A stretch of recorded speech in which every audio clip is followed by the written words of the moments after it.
The March of the Living is a pinnacle event on Holocaust Remembrance Day.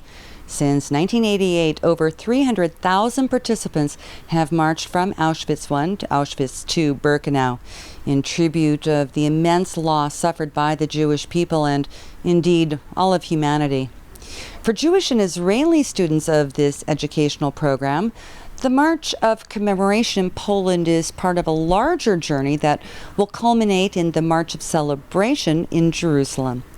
Let's now listen to several young people who've come here today. A big part of this year's March of the Living is bringing youth, bringing students, and particularly teenagers on the program. And here we have two students, high school students from Canada. We have Jack Feifer, who's a public school student in Toronto, and also Brit Meisels, who goes to the Jewish Tenenbaum Chat High School in Toronto.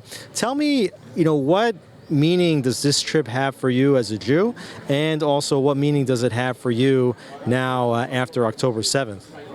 Well, my grandfather, Isaac Meisels, was a Holocaust survivor. He survived with his brother miraculously, and he came to Canada. So as a Jew with roots to the Holocaust, roots to Poland, it's so crazy to be here. And honestly, I felt like I would be so upset and miserable in Poland, but around everyone here, I feel so strong. There's such a sense of liberty, and I think that's why I'm here, for the sense of liberty that I'm getting. And as a Jew, after October 7th, it's so important for us to march today for those who cannot, those in captivity, those who have passed away.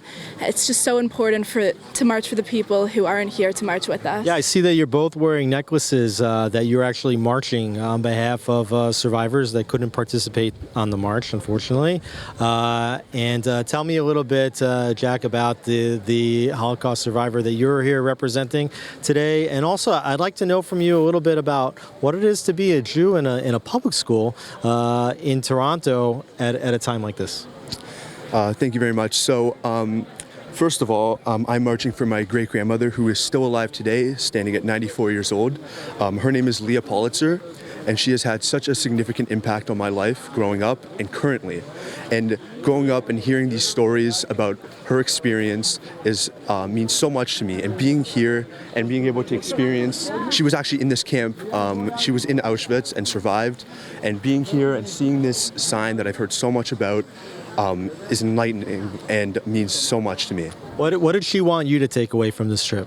So, she doesn't really like to talk about her experience much because it's very traumatic for her, but she wants me to understand and feel what her and the rest of my family had went through at the time, and understand how and understand the pain and hardships that they went through in the time. How big is Holocaust education for teenagers especially? Are teenagers able to relate to what happened here about 80 years ago? Well, the thing is, when I grew up, I went to a middle school that taught us Yiddish, actually, and it was such a big part of my Holocaust education journey because it made us relate to everyone, really, that grew up at this time, especially because my grandfather also spoke Yiddish, and so does my grandmother. And it's relatable. It's our heritage. It's our people.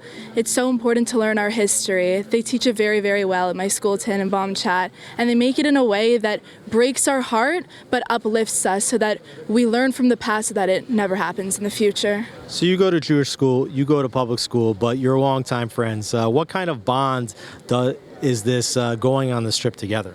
So going on this trip together, it means a lot. Although I don't go to a Jewish school anymore, I'm still part of the Jewish community within Toronto, and we all kind of know each other. And coming on this trip and connecting in a deeper level and understanding each other's troubles and how each other are feeling in a time like this, specifically with what happened on October 7th and how everyone has been affected, it means a lot.